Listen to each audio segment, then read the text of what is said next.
What's good, YouTube? Welcome back to another video, man. So we are back with another conspiracy theories compilation video. This one is insane conspiracy theories that turned out to be true, man. You already know it's a lot of question marks that are in this world, bro.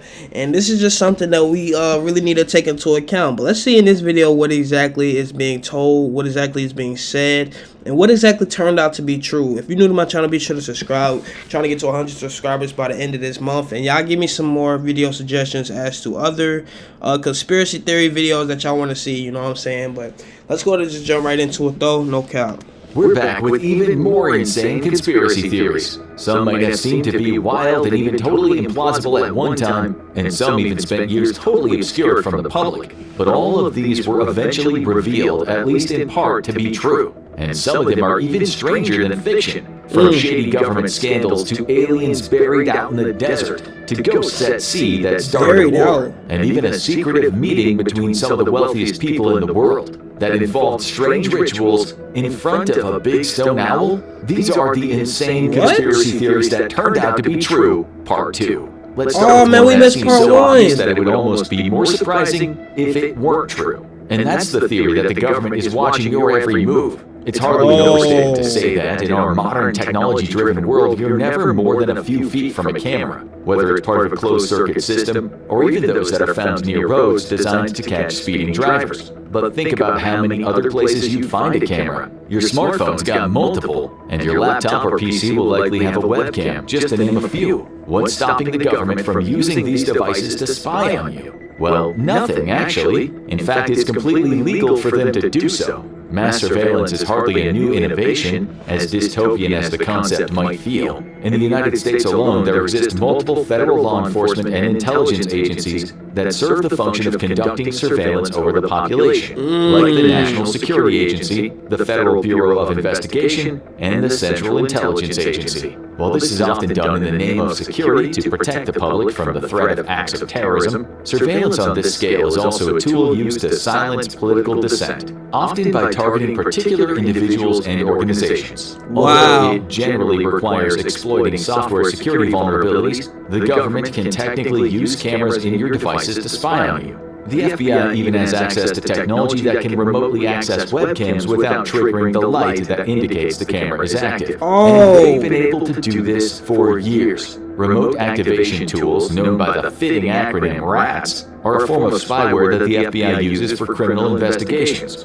Ratting is reportedly done only sparingly, but it's hardly reassuring, knowing that they can watch us without being able to even tell. In 2013, a former contractor who had worked for the NSA leaked documents that exposed some of the extensive surveillance programs conducted by the NSA, FBI, and CIA. The now infamous Edward Snowden revealed that massive swaths of data had been gathered by these agencies from sources including social media websites and email exchanges in order to form comprehensive profiles of U.S. citizens based on their online activity. The leaks also highlighted the potential for governments to remotely access cameras and microphones of personal electronic devices for these purposes. So it's not just the hackers, stalkers, and other cyber criminals to be wary of when you're perusing the internet. The government could be keeping an eye on you too. After all, having your own FBI agent watching you has long been a running joke online, featured in various memes. Ours is called Jonathan, and even though we can't see him, we know he can see us. Unsettling.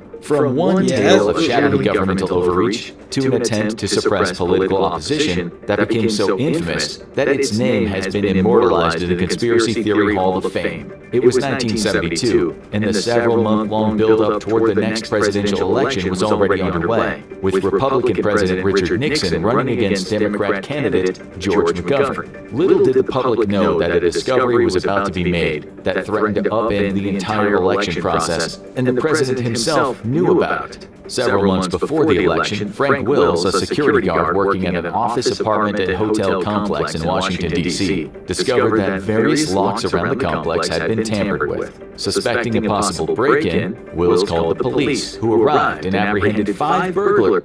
If you're Dang! 4 Wix 5 people have broken in?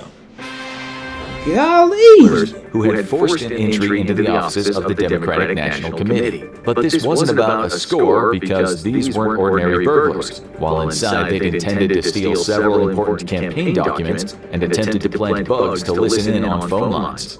Upon investigation, it was discovered that 4 of these 5 men were former agents of the Central Intelligence Agency and had been involved in actions against Cuban leader Fidel Castro. At the time, though, the press reported that the attempted burglars were Cubans, despite only 3 of them having Cuban heritage. The 5th was a security chief for the Committee to Re-elect the President, or CREEP for short. They had conspired with a former FBI agent who was a counsel for CREEP, as well as another high-ranking CIA officer who'd recently been appointed to the staff of the White House. As this tangled web began to unravel, it seemed to point to one man being at the center, President Nixon himself. He made aggressive attempts to cover up the scandal and was believed to have even hired the 5 men in the first place. But this did little to prevent journalists from the Washington Post from uncovering his role in the conspiracy. This botched attempt at an act of blatant political sabotage was what ultimately led to the downfall of the Nixon administration, with almost 70 people being impeached as a result. Wow. Nixon resigned from office in 1974, since Congress couldn't impeach him if he were to step down. Thus, he avoided facing criminal charges. The scandal would eventually be named after the hotel that it started in, the Watergate Complex. This Watergate scandal forever changed U.S. politics, leading many Americans to think more critically about their leaders. After all, if the president Me personally, I don't even vote. to cover up something like this and get away with it, then it didn't exactly smack of being trustworthy. And if mass surveillance and an administration trying to snuff out its opposition secretly weren't enough government overreach for you, there's an arguably darker conspiracy theory that turned out to be true. One that might have led to thousands of Americans being poisoned by the government.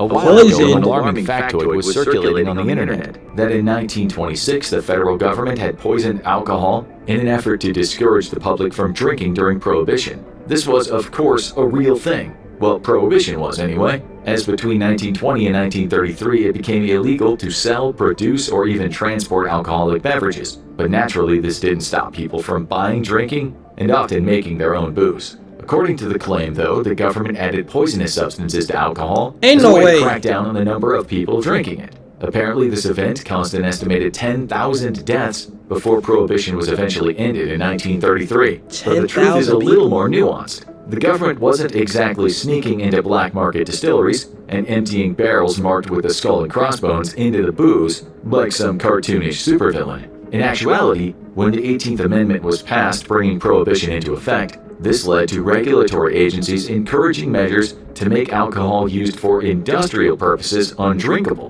by adding lethal chemicals like methyl alcohol or wood alcohol to grain alcohol, making it poisonous. This wasn't done to any alcohol that was intended for human consumption. Still, one of the ways that criminals tried to make money during Prohibition was by producing their own booze illegally to sell on the black market. And can you guess what they stole to use as a key ingredient? Yep, the now tainted industrial alcohol. While the government didn't set out to purposely kill drinkers, it did seek to stop making industrial alcohol just Who so knows, darn though? tasty to drink, leading to a number of alcohol poisoning deaths from those who bought booze from less than stellar brewers. From bad booze to big tobacco, did big cigarette companies really try to cover up the fact that smoking can kill? It seems almost quaint that anyone would try to lie about that, especially if you're used to seeing the often graphic smoking kills PSAs on TV and similarly unpleasant warnings on packs of cigarettes to dissuade people from buying them, or so that the companies making them can at least say they're being honest about it.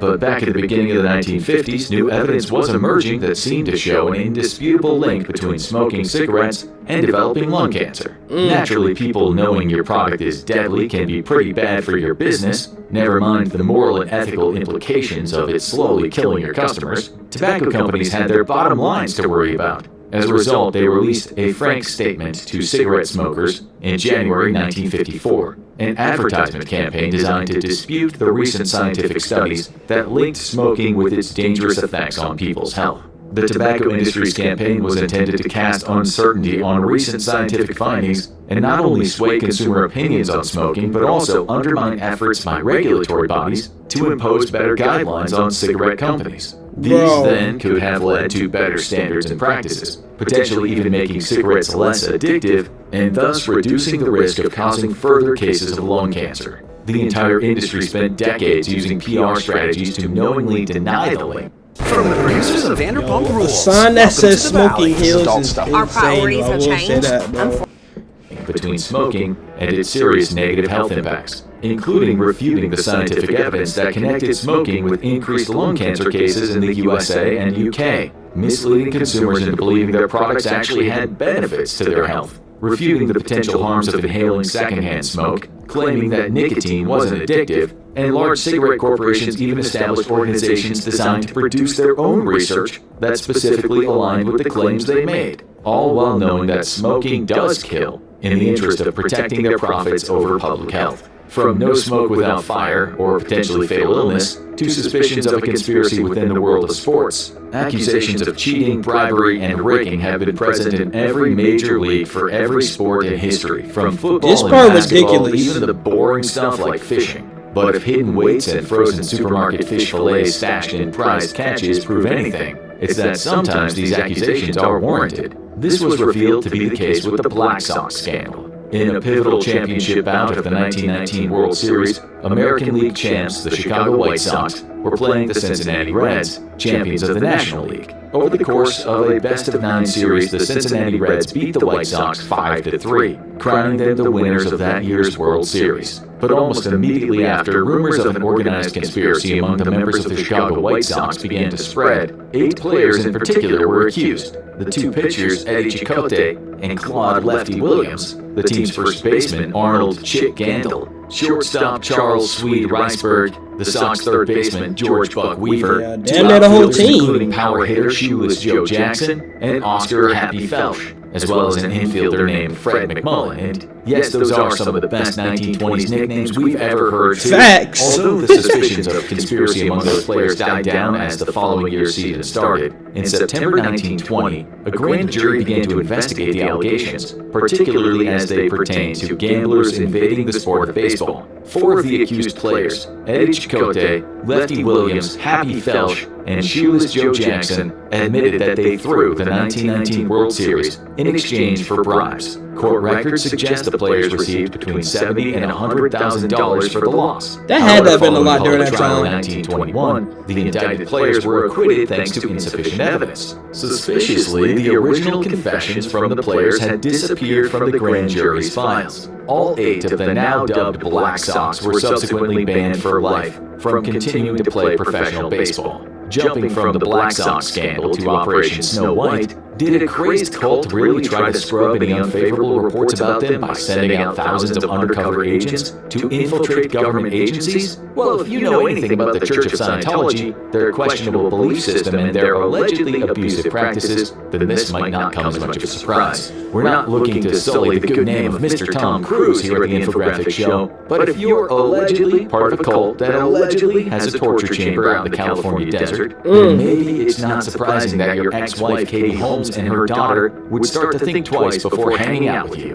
During the 70s, the largest infiltration of the United States government in history took place. However, rather than coming from outside forces like opposing nations or even an invasion of body snatchers, it came from within the U.S. Covert agents from the Church of Scientology enacted what became known as Operation Snow White, wherein they installed wiretaps, stole documents, and used various other criminal means in an attempt to destroy anything bad about them and their founder, L. Ron Hubbard, on record. You know, the exact kind of thing you would do if your organization is entirely trustworthy and totally has nothing to hide, right? Gaining access to the likes of the IRS, the DEA, foreign embassies, and a total of 136 government agencies, the Scientology agents' other primary goal was to protect the church's tax exemption status in order to avoid them having to pay millions in taxes. The U.S. government wasn't about to stand for this, however, and retaliated by sending 156 of their own agents on organized raids of various locations linked with Scientologists, uncovering evidence of the cult's illegal actions against the government, as well as other entities they perceived as enemies of the church. In December 1979, 11 high-ranking figures within the Scientology cult, including L. Ron Hubbard's wife, Mary Sue Hubbard, were arrested and received 5-year prison sentences. Ooh. Hubbard himself managed to evade facing legal consequences for Operation Snow White. However, he would end up spending the remainder of his life in hiding from the authorities, considered to be an unindicted co-conspirator for his hand in having members of his cult infiltrating the U.S. government. From the weird things Scientologists do to some of the weird things Scientologists would probably believe. What's all this about evidence of extraterrestrials being buried in a desert somewhere in New Mexico? Angel Yo, Soft toilet me paper personally, bro. is First of all, comment down below if y'all strong. believe in aliens, bro. I Believe it love or hearing not, stuff about this this. one is completely real. That video game adaptation of E.T. the Extraterrestrial for the Atari 2600 was so infamously bad that it's widely considered to be the worst video game of all time. The game was such a commercial failure that Atari took drastic measures, burying hundreds of thousands of unsold game cartridges in a landfill in New Mexico. The total number, as verified by Atari officials, was around 700,000 ETs discarded in the mass burial site until 2014, when the New Mexico government, alongside companies like Microsoft, worked to excavate a fraction of the abandoned alien life, around 1,300 cartridges. Okay, you got us. We cheated a little bit with that one. You were probably expecting us to talk about actual buried aliens in New Mexico of all places, as if that would happen. But indeed, little green or gray men and flying saucers have long been a mainstay of conspiracy theories. For several decades, the idea of these outlandish theories even being proven to be true seemed beyond the realm of possibilities, no matter how many X-Files posters in college dorm rooms urged us to believe that the truth is out there. That is, until 2023. NASA released information pertaining to their findings on what they called unidentified anomalous phenomena, or UAPs. Moving away from the popularized UFO or unidentified flying object, the UAP program used to refer exclusively to unidentified aerial phenomena, but it was brought into a more general term for objects detected in the air, sea, or in space that defy easy explanation. NASA publicly outlined how it would be researching possible incidents of UAPs and found to be more transparent with information to the public. Most interesting of all, though, was the conclusion of their report that there was no reason to conclude that aliens were behind the hundreds of UAP sightings that NASA had already investigated. But even though the report didn't confirm that extraterrestrial life exists, NASA is still yet to deny that alien technology is potentially zipping around in Earth's atmosphere. We don't know about you, dear viewer, but we here at the Infographic Show want to believe that life from other planets is more like the aliens in Close Encounters of the Third Kind than the Xenomorphs in the Alien franchise. Taking a step away from invaders to our planet to looking at a U.S. invasion of another country that could have been launched based on a complete fabrication, one involving ghosts. The Gulf of Tonkin incident began on the 2nd of August 1964. It was an unprovoked attack by North Vietnamese torpedo boats against a pair of U.S. Navy destroyers, the USS Maddox and Turner Joy of the 7th Fleet. The crew of the Maddox, who had been involved in an intelligence gathering mission, found that they were being approached by North Vietnamese torpedo boats and fired warning shots. The torpedo boats returned fire. A firefight broke out between them. After calling in air support from a nearby aircraft carrier, the Maddox could ward off the attacking boats, and the Turner Joy was sent to provide reinforcements. Then, 2 days later, the U.S. intercepted North Vietnamese communications that led them to believe another attack on their destroyers was being planned. Or at least that's the story presented to Congress by the National Security Agency. On a stormy night, both the USS Maddox and the Turner Joy were reportedly tracking multiple unidentified vessels that were rapidly approaching their positions, coming from different directions, and that these boats were somehow impossible to lock onto. Still, both ships fired upon what they thought were more torpedo boats and called in more air support. Yet, planes flying at low altitudes could see no signs of enemy ships. Still, the seemingly ghostly vessels and unproven attacks led Congress to pass the Gulf of Tonkin Resolution, which opened the floodgates for the direct involvement of the U.S. military in the Vietnam War. However, there was a striking lack of evidence that the allegedly unprovoked attacks even happened. The Tonkin ghosts were thought to have been false radar images, with North Vietnam's military commander, Vo Nguyen Giap, revealing that there had never been an attack on August 4th. It had all been an excuse by President Lyndon B. Johnson's administration for the U.S. to expand its war against North Vietnam. The Gulf of Tonkin incident was hardly the only maritime incident that officials went to great lengths to cover up. One that occurred in 1989 actually led to the deaths of 47 U.S. Navy crewmen, with the Navy attempting to use thinly veiled homophobia to smear one of the victims who lost his life. Aboard the battleship, the USS Iowa, in the Caribbean Sea, off the coast of Puerto Rico, a live fire exercise went drastically wrong. An explosion occurred in the No. 2 16-inch gun turret, emanating from the center gun room. The blast was so devastating that it not only damaged the gun turret itself, but far worse, it claimed the lives of 47 crewmen. Naturally, following the incident, exactly what went wrong had to be determined. But of the multiple investigations launched into the USS Iowa turret explosion, their conclusions seemed to conflict dramatically. According to the Navy, one of the crew members who had died in the explosion aboard the Iowa had been directly responsible and had deliberately caused the blast that killed his fellow. Ladies and gentlemen, please stay tuned. Yo, it'd be so funny how they like automatically get to blaming somebody that's already dead and can't speak for themselves. Fellow crew members. They claimed, and later leaked to the media, that gunner's mate second class Clayton Hartwig had been in a romantic relationship with another sailor and had then caused the explosion in the gun turret when their relationship had soured. However, there was no evidence that this had ever happened or that Hartwig was gay in the first place. What? Their investigation seemed to just be trying to implicate gay people in the deaths of multiple people for no reason. Stay classy, U.S. Navy.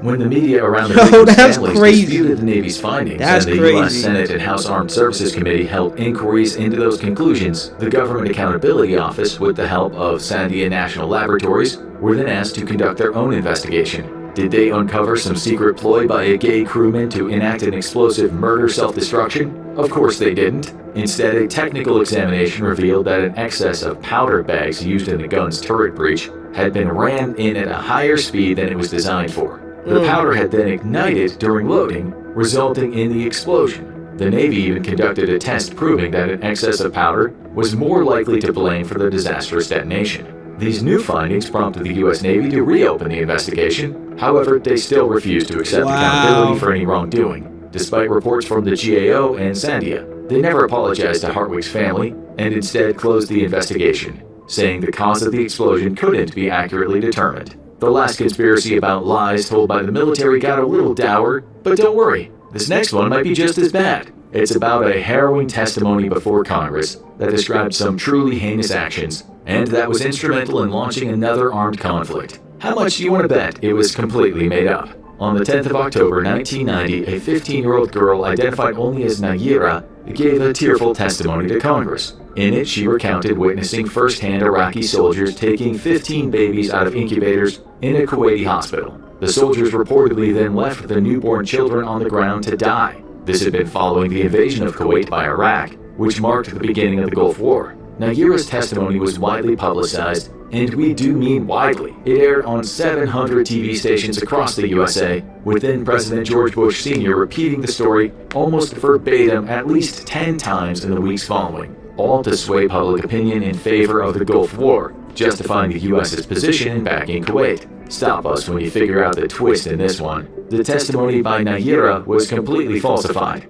Although it hadn't been revealed to the public, her full name was Nayira Al-Sabah, the daughter of the Kuwaiti ambassador to the United States, Saud Al-Sabah. Her falsified testimony had been orchestrated by an American public relations firm, Hill & Knowlton, as part of the Citizens for a Free Kuwait campaign on behalf of the Kuwait government. The CIA had even requested that Nayira receive acting lessons before she testified before Congress. Amnesty International initially corroborated the story about the supposed killings, but it was later discovered that while some patients, including prematurely born babies, did die when Kuwait nurses and doctors fled during the Iraqi invasion, the troops had at no point stolen hospital incubators or intentionally left children to die. In response to the findings, there were subsequent accusations made against the Bush administration for attempting to manipulate the international human rights movement through the use of atrocity propaganda. As you've no doubt learned throughout this video, in the last part, the United States government is pretty much the undefeated world champion regarding conspiracies and cover-ups.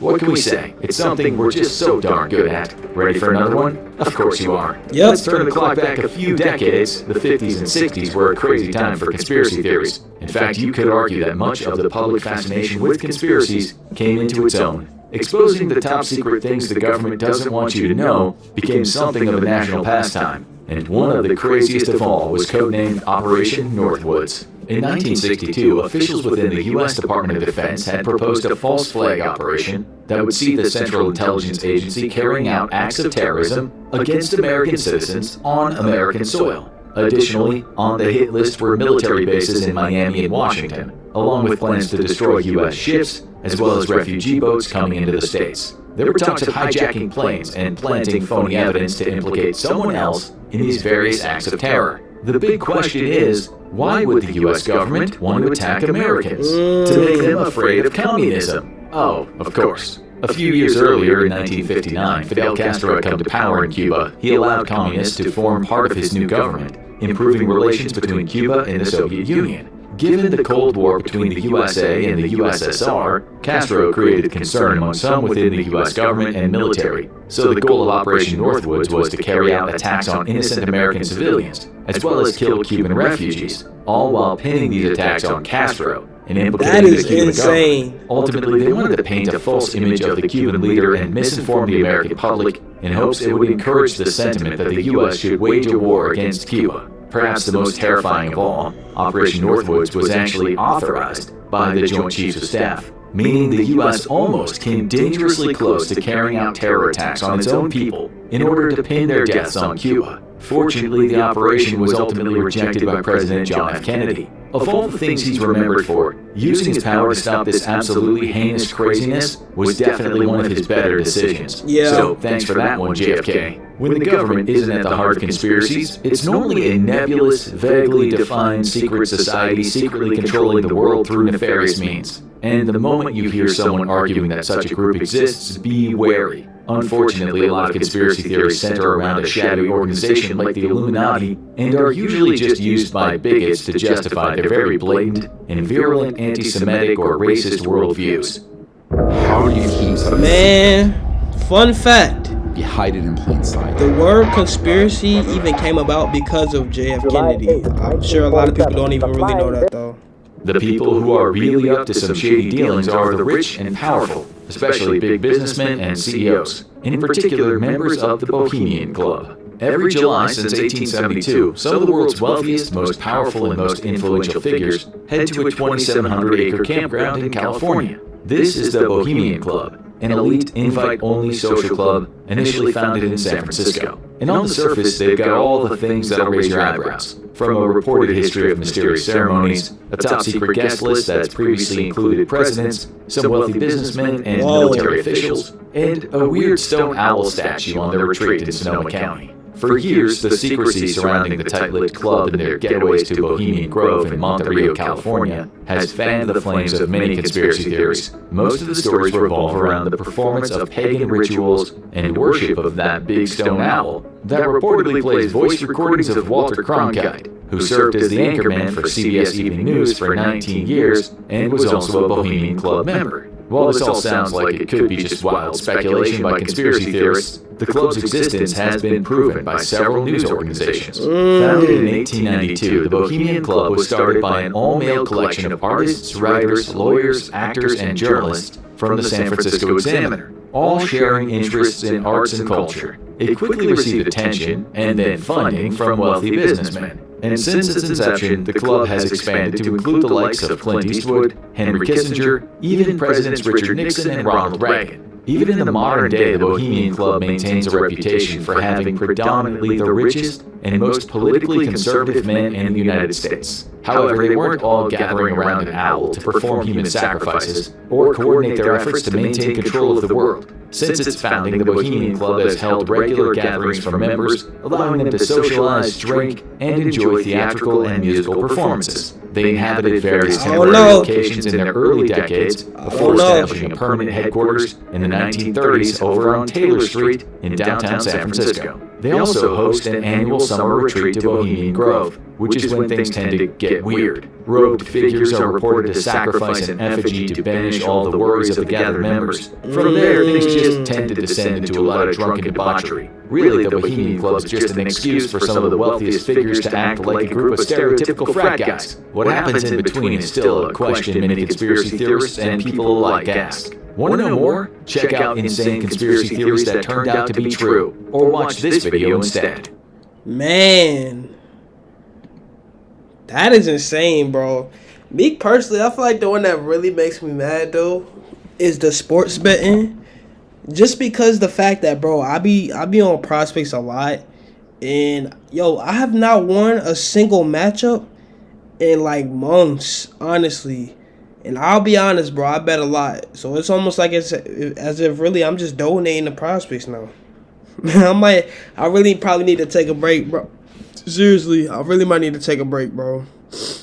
But y'all let me know in the comment section down below, which of these conspiracy theories do you believe or have you always believed to be true? Me personally, also, I feel like the alien extraterrestrials is also real. But like I said, man, y'all let me know in the comment section down below what y'all think about this video. I hope y'all enjoy. Original link to this video will be in the description down below as well. But this your boy Caprice the Great. If you're not subscribed to my channel, be sure to subscribe. Trying to get to 100 by the end of this month. But I'm out though, no cap.